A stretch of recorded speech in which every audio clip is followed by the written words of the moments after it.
No test, no testimony. No guts, no glory. A lot of us have big dreams, big goals.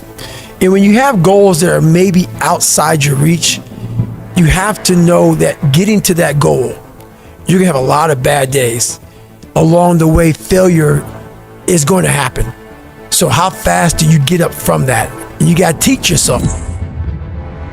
There is no light without dark. When you want to explore all the levels on the map of life, you don't just want all the levels at the top. See, this is the mistake most people make. They sit there in a normal life and they dream of being rich and going on nice vacations and dreaming of all the nice things. They don't dream of all the bad things. They think they can have all the light with none of the dark. That's not how it works.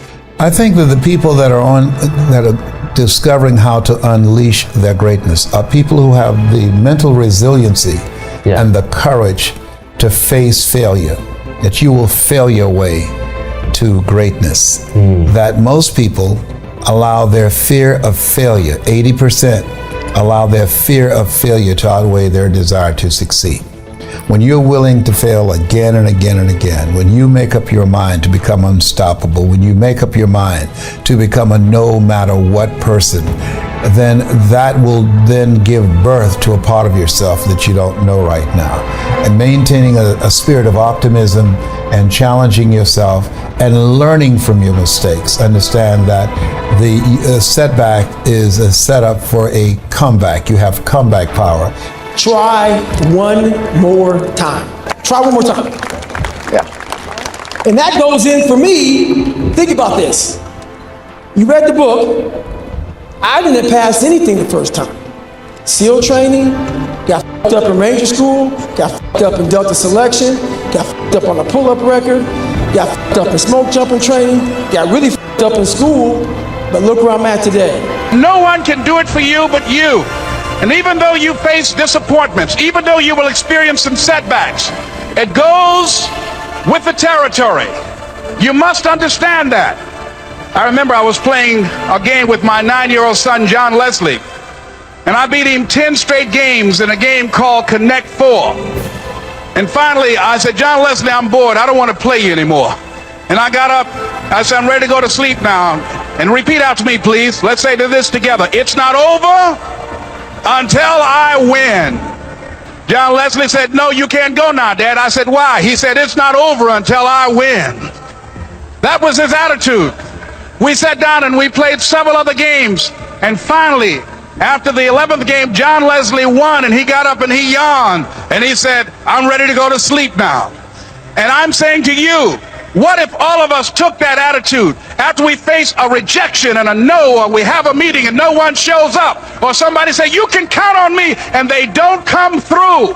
What if we have that kind of attitude? The car's repossessed. Nobody believes in you. You've lost again and again and again. The lights are cut off, but you're still looking at your dream, reviewing it every day, and say to yourself, it's not over until I win. You can't be praying for an exceptional life, which is the biggest mistake that people make, especially the young guys who are trying to make money. They're praying for an exceptional life, thinking that the exceptionalism is all going to be positive. And I argue the absolute opposite. If you want an exceptional car collection and an exceptional woman and live in an exceptional house, you're going to have an exceptional level of stress, an exceptional bills, and exceptional obligations, and exceptional attacks from the robbers and the thieves and the government and the police and everyone else. So there's no light without dark. You have to decide what you want to do, and the only way to avoid these things is to stay an insignificant nobody. And I think that's the worst possible life a man can live, is invisible. And most men are invisible.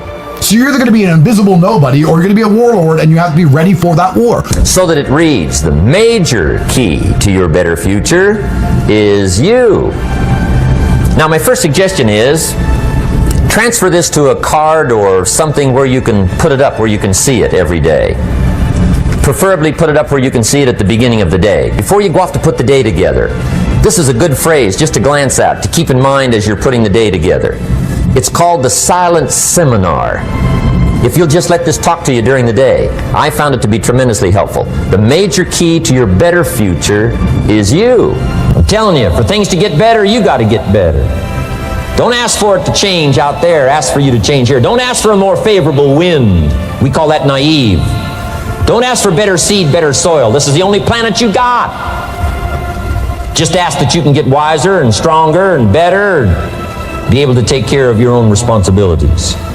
I'm good now, but what haunts me is that at 24 years old, I was 300 pounds, and if I didn't make a right turn, if I decided to just give in to the feelings I had, I would have died a 300 or 400 pound man working some minimum wage job in my casket, never knowing that I was this guy. And with fear, so I believe in God. And what scares me the most is I believe that God had this big chart in heaven. And when you get there, if you earn your right to get there, you get there in heaven, and you get there, let's say I walked up at 300 pounds. And God says, hey man, great job, you made it to heaven.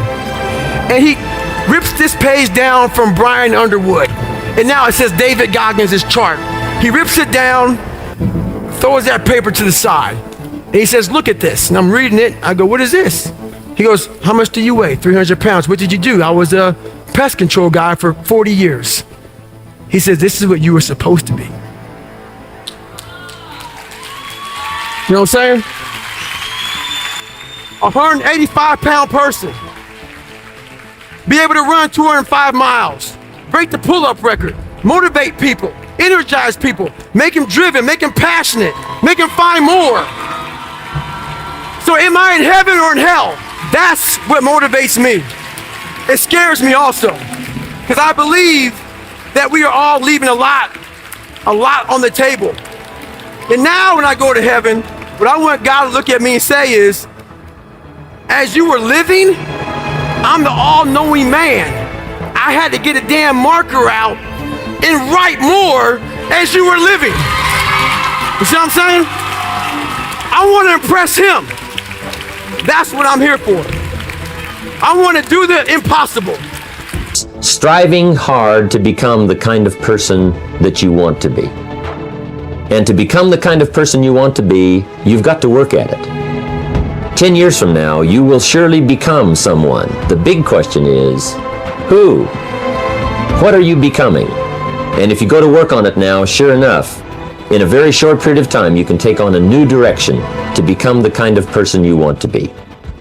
There's a very important question to ask, and the question is, 10 years from now, you will surely arrive. And the question is, where?